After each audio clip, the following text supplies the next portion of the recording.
Bienvenue sur l'île de Varn. Ici, tout est glauque, lugubre et flippant. En un mot, c'est trop mortel. Exactement ce dont j'ai besoin.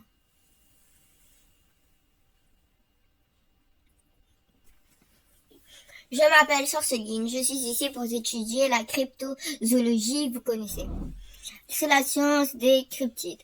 Les animaux mythiques et légendaires. Son humanité refute l'existence. J'ai dégodé un stage d'été chez Archipel de Bazar, un zoologue spécialiste des êtres fantastiques. Désormais, mon quotidien va se résumer à apprendre à différencier un elfe d'une fée, parcourir la campagne et la recherche d'une licorne, ou encore étudier les systèmes de mise en feu présents dans la gorge des dragons. Je crois qu'on va aussi étudier leur régime alimentaire. Chacun de vous arrive ici rempli d'espoir. Vous rêvez tous de devenir spécialistes des animaux légendaires. Pourtant, regardez-vous bien, tout autant que vous êtes, et dites bonjour à la compétition, à l'issue des nombreuses heures que nous allons passer ensemble. Je choisirai le meilleur ou la meilleure d'entre vous pour devenir mon assistant, mais avant cela, il faudrait respecter plusieurs règles. Règle numéro 1. Ne jamais arriver en retard à mes cours. Je suis désolée, c'est mon guide et mon taxi. Il s'est fait bouffer par une. Va dire ça, jeune fille, à la créature qui mourra parce que tu n'es pas arrivée à temps. Et elle n'en aura rien à faire de ton retard, fille, à ta place. Professeur, venez vite. Règle numéro 2. Quand il y a une urgence, on lâche tout et on me suit. Qu'est-ce qu'on a? Gorgone. Trouvée gisante sur le sol. Perte de connaissance et déshydratation. Quelqu'un peut-il me dire quelle est la marche à suivre dans ce cas-là? Il faut d'abord lui bander les yeux. Son visage est mortel. Il pétrifie quiconque que la regarde en face. Bravo, jeune homme. Tu as gagné le droit de t'occuper de cette créature avec moi. Cette femme là, c'est un vampire. Et pourtant, elle est dehors en plein jour. Les autres regardent l'observation et le malheur des apprentissages. C'est étrange. Quoi donc? Pas difficile de connaître un vampire en plein jour. Si, puisque théoriquement ils sont nocturnes. Reconnais-le, elle est trop forte, c'est tout. On remarque tout de suite qu'elle est brillante, cette fille. En tout cas, je t'assure, je ne sais pas comment j'ai fait. En tous les cas, si tu peux, au premier coup d'œil, savoir à quelle créature fantastique tu as affaire, t'as bien choisi ta voix. Et puis, elle a un charme fou, c'est simple, dès qu'elle me regardait, pouf, hihi. Quoi, qu'est-ce qu'il y a? Et lui, t'as détecté que c'était un chevalier servant. Ok, j'ai un sérieux concurrent là. Ça va trop? C'était pas trop difficile de soigner la gorgone, tu as dû kiffer, j'imagine. Tu sais que je connais un moyen de s'occuper de ses cheveux. Je peux te filer le tuyau si tu veux. T'as trop de la chance d'avoir pu t'occuper d'une gorgone. Comment c'était dit? Tu nous racontes? Fais pas ton timide. Et on est tous dans le même bateau. Waouh, le vent que tu t'es pris. Waouh, vrai blizzard, comme je le déteste. Tout le monde a un oiseau posé sur leurs bras. Je ne crois pas, je tiens un phénix. C'est trop le pied. Mais non, idiote, ça ne peut pas être un phénix. Il n'en existe qu'un à la fois sur Terre. Et regarde, il y a plusieurs oiseaux.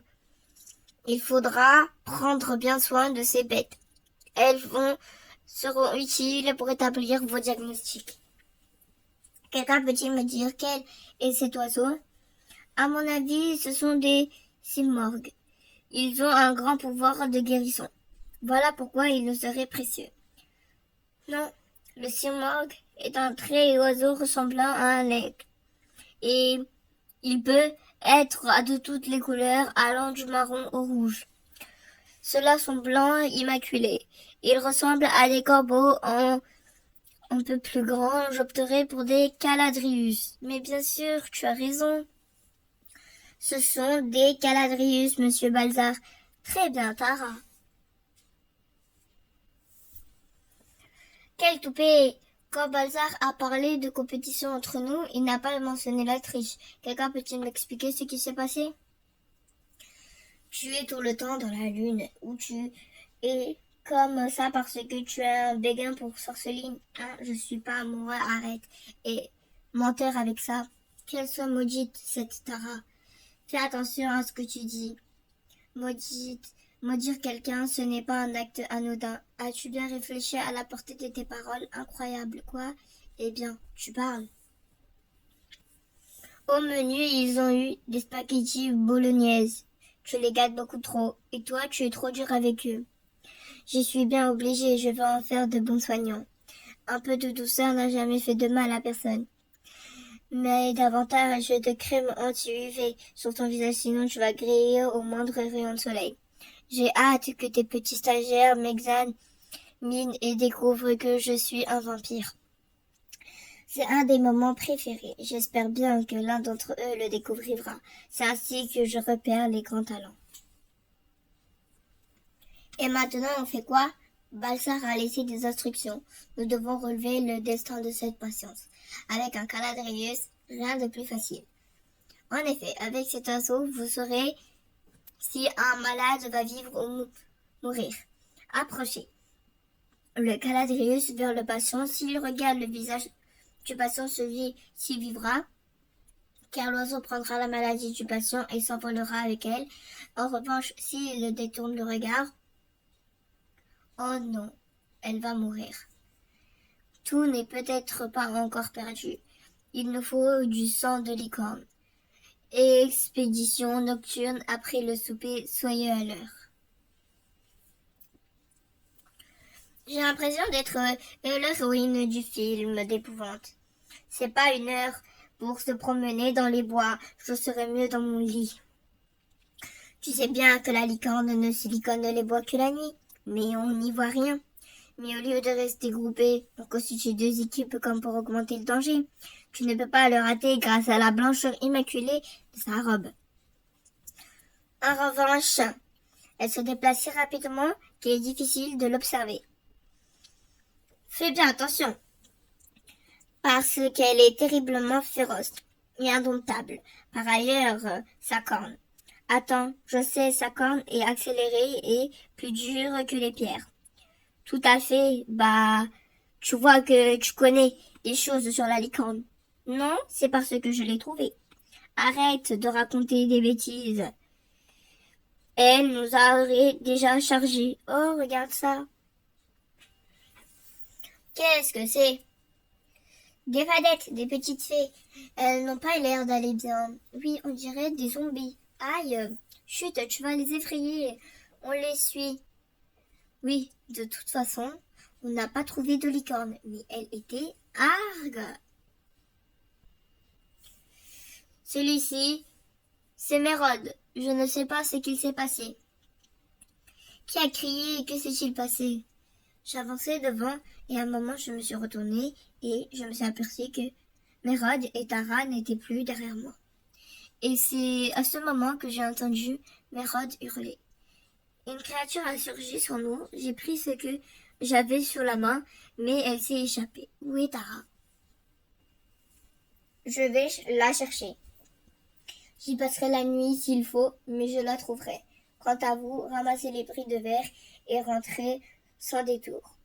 Professeur Balzar, des fadettes ont croisé notre chemin tout à l'heure pour être, sont elles, liées à la disparition de Sarah.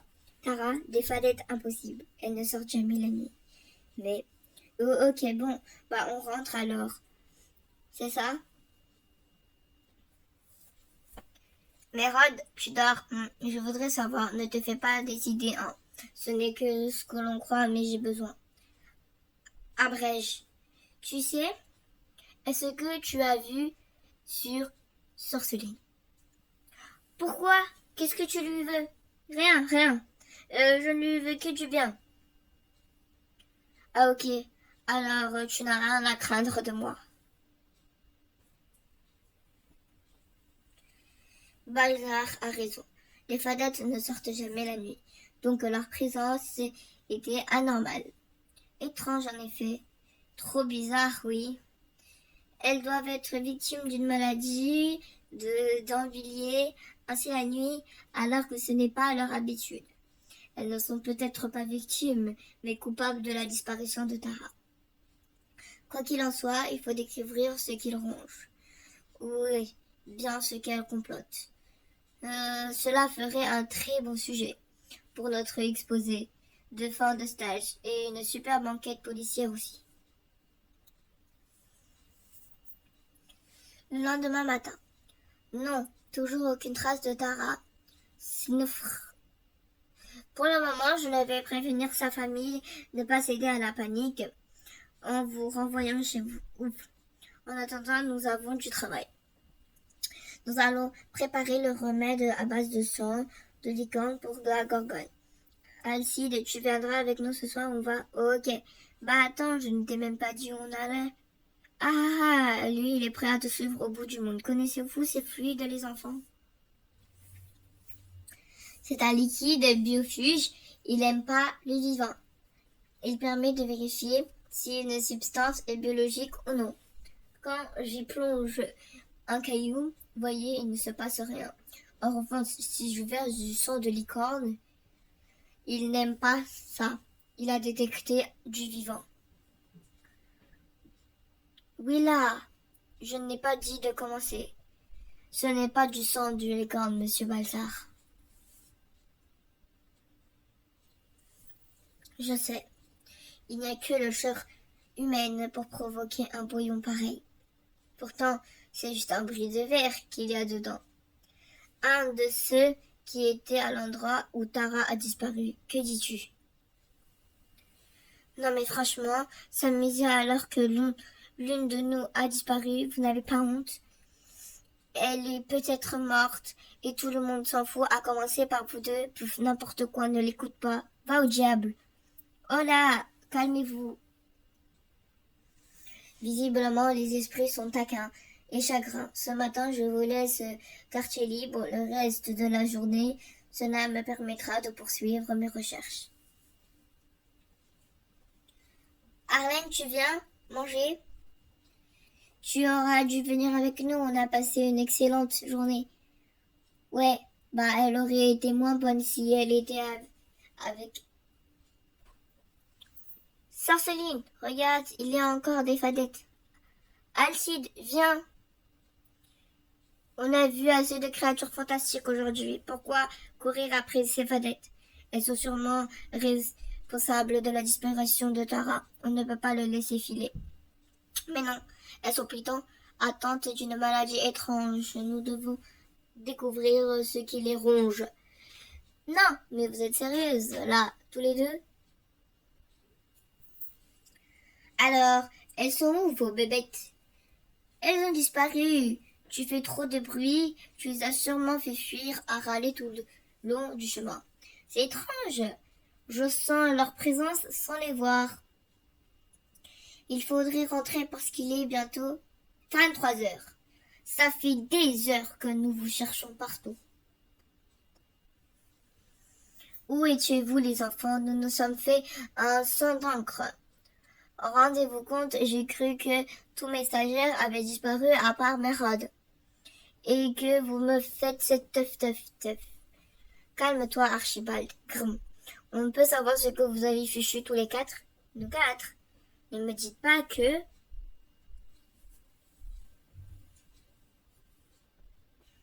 Et c'est ainsi que nous nous sommes aperçus qu'Arlène avait disparu. Non! L'île de Van devient vraiment lugubre. C'est carrément flippant. Cool. Cette nouvelle disparition n'est pas pour déplaire non plus à Willa.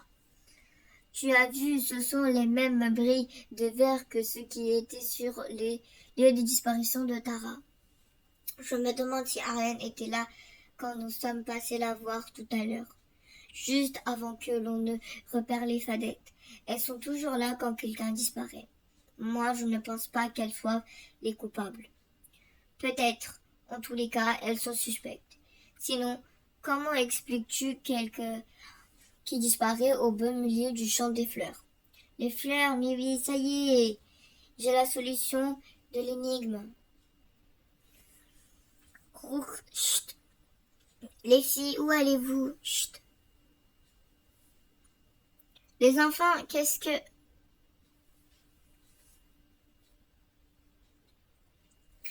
Bon alors, c'est quoi la clé de l'énigme? Observez. En vérité, ce champ de fleurs est un champ de fadettes. Pour je ne sais pas quelle raison, les fadettes deviennent zombies, se fixent sur un brin d'herbe et restent là, immobiles, je ne sais combien de temps. Aïe, maudite fée, je te la ramène de suite. Laissez tomber, Émeraude. Ce n'est pas grave. C'est ça la résolution de ton mystère? Je croyais que tu allais faire un lien avec la disparition de Tara et Arlène. Je t'ai déjà dit que je pense qu'il n'y a aucune relation entre la disparition des filles et les fadettes. Ces fadettes sont malades. Il faut trouver de quoi les souffre pour les soigner. C'est vrai, tu es là pour ça aussi. Apprendre à soigner les animaux, les créatures fantastiques. Fayot. Et puis on ne peut pas résoudre tout d'un coup de baguette magique. Il faut du temps. Exactement. Professeur Balthazar, que faites-vous là? Je ne voulais pas venir, elle m'a obligée à les suivre. C'est votre assistante vampire qui vous a prévenu? Comment sais-tu que c'est un vampire? C'est ma copine qui l'a remarqué. Intéressant. Venez vite, c'est incroyable, dépêchez-vous. Je courais vous rejoindre quand j'ai vu cette fadette pétrifiée. Mérode était près d'elle. Je venais de la découvrir. Tara et Erlen ont été métamorphosés en statues. Le coupable avait pris soin de briser leur statue avant qu'on ne les découvre. Mais ce soir, il n'a pas eu le temps de le faire. Tu veux dire que madame n'a pas eu le temps de le faire, hein? Tu n'as pas deviné que c'était madame S la coupable? Sorceline, je peux te parler une minute? Peux-tu me dire davantage sur madame S? Sur le faux fait qu'elle serait la coupable? Quelle imagination! Non, je voudrais savoir comment tu as deviné qu'elle était un vampire. Aucune idée. C'est une intuition sixième sens. Tu as été adoptée, n'est-ce pas? Et alors, devant ma stupéfaction, il a changé de conversation. Il a dit que j'étais une piste intéressante au sujet des fadettes. Il m'a encouragé à enquêter dessus. C'est un bon sujet pour un cryptozoologie. Bref, on va s'ennuyer quoi. Chut, j'aimerais bien dormir. Tu n'as qu'à retourner dans ta cabane. Tu sais bien que ce n'est pas prudent. C'est pourquoi nous devons dormir tous ensemble ici. Moi non plus, je n'arrive pas à dormir. Je vais voir la gorgone. Attends, je viens avec toi. Qu'est-ce qu'elle fiche ici, elle? Bonne question.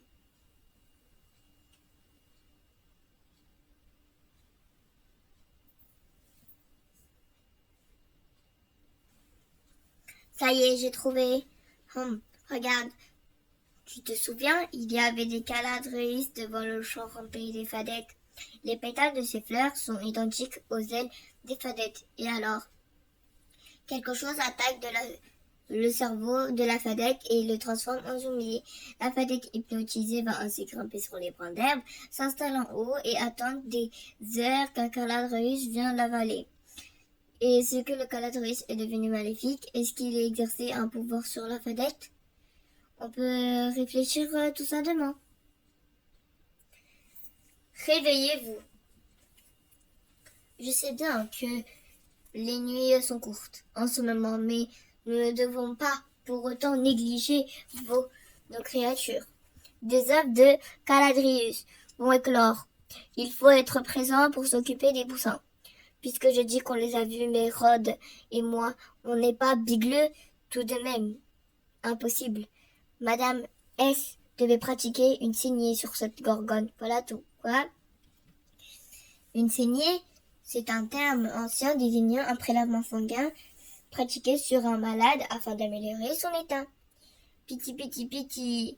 Elle a pratiqué une saignée, je te l'accorde. Mais elle a aspiré le sang de la gorgone pour puiser ses pouvoirs. Ainsi, Madame S a pu pétrifier ses victimes d'un simple regard. Et comme le pouvoir de la gorgone a été atténué, ce n'est pas en pierre, mais en verre que les victimes ont été changées. Exactement, c'est ça. Ça tient debout, n'est-ce pas? Non. Quel serait le mobile de Madame S?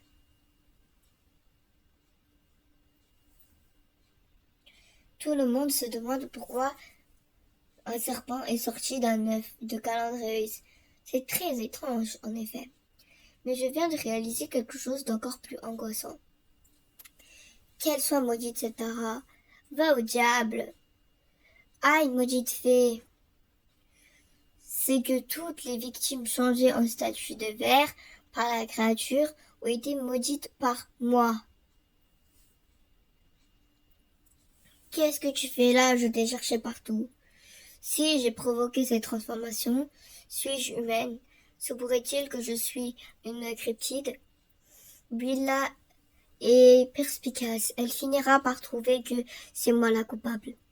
Pas facile d'enquêter avec sa meilleure amie quand on pense qu'on est soi-même le coupable. Je dois la détourner de ses objectifs. Il faut pister Madame S. Parce qu'elle va vite se rendre compte que le vampire n'y est pour rien. Aide-moi d'abord à résoudre le mystère des fadettes. J'ai trouvé de quel serpent il s'agit. Des créatures ne reproduisent pas, ce sont des mâles, il n'existe pas de femelles. Je comprends que cela signifie qu'ils sont tous machos et sexistes. Ah ah ah! Mais non, ça veut dire qu'il a dû trouver autre moyen pour se reproduire, comme le parasitisme par exemple. Viens, nous allons vérifier cela. Qu'est-ce que vous êtes là? Sortez immédiatement. Je vous signale que c'est exactement ce qu'on est en train de faire. Donc, pas la peine de prendre vos grains airs là. Vous n'êtes pas si irréprochable que vous voulez bien nous le faire croire. Que me reprochez-vous, jeune fille, d'être là coupable? Rien, rien. Mérode, Alcide, attendez-nous. T'aurais peut-être préféré que je te laisse lui dire qu'elle était la coupable. Et qu'elle te vide ton sang. Lâchez-moi, lâchez-moi, calme-toi d'abord, je ne te permettrai pas de toucher un cheveu de sorceline. C'est vrai que je suis trop impulsif des fois, merci. De rien, je t'en prie. Mais je comprends, elle nous a vraiment parlé méchamment. Qu'elle aille au diable. Oh! Qu'est-ce qui t'arrive? Qu'as-tu dit? Rien, je... Oh, regarde, des fadettes. Qu'est-ce qu'elles font? Elles emportent les écailles de serpent pour les manger. J'ai compris de quel mal souffrent les fadettes. J'en étais sûre que tu trouveras tes génial. Et toi, tu es amoureux? Chut, laisse-la parler. L'un des plus grands mystères de la nature est sans aucun doute le cycle de la douve du foie. On pourrait écrire un roman rien que sur ces animaux. La douve du foie est un parasite qui vit dans la foie des moutons. Et il pond les œufs, mais ces œufs ne peuvent pas éclore dans la foie. Les œufs quittent le mouton par ses excréments. C'est là qu'ils peuvent éclore et donner des larves. Au passage d'un escargot, hop, il se fait infecter par des larves. Dans les serpents, dans les escargots, les larves vont se multiplier, puis elles seront éjectées dans les crachats de l'escargot. Enfin, les fourmis attirées par les perles que forment ces crachats avalent les douves. Dans la fourmi, les douves doivent absolument retourner dans la poêle du mouton. Pour s'y reproduire, l'une de ces prend alors le contrôle du cerveau de la fourmi. Le jour, le comportement de la fourmi reste inchangé, mais la nuit, la fourmi sort de la fourmilière et va s'accrocher au sommet des arbres les plus hautes. Mais pas n'importe quelle herbe, celle dont raffolent les moutons. Exactement comme les fadettes. Remarquable, prodigieux. Ainsi les fadettes en mangent des écailles, ce serpent s'infecte. Le parasite les force à se percher sur les sommets d'un brin d'herbe et à déployer leurs ailes et les faisait ressembler et à déployer leurs ailes pour les faire ressembler aux fleurs dont raffolent les caladrius. Quand un caladrius est affecté, le parasite se développe dans ses œufs. Ce n'est alors pas un petit poussin qui éclot, mais un serpent. Tu es une élève qui dige un être exceptionnel. Jusqu'à quel point extraordinaire. Ce n'est pas à moi qu'il faut demander cela. Oh, oh, ma chérie, ça va? C'est gentil d'appeler, alors raconte. Ton stage, il est bien. Tu t'es fait des copines. Oh, je m'ennuie de toi, j'ai hâte. Maman, est-ce que j'ai été adoptée? T'inquiète, on doit découvrir très vite. Le professeur Balsar doit sûrement cacher des documents sur moi dans son bureau. J'y suis presque, ça y est. J'entends un bruit. S'il y a quelqu'un dans cette pièce, il aurait déjà ouvert pour nous gronder. Clic. Qui va là? Nous sommes préférés, j'en étais sûre. T'es en forme pour un petit 100 mètres? Argue. Finalement, je n'ai pas besoin de documents pour découvrir qui je suis vraiment, car je vais découvrir dans quelques secondes, confirmera mes craintes.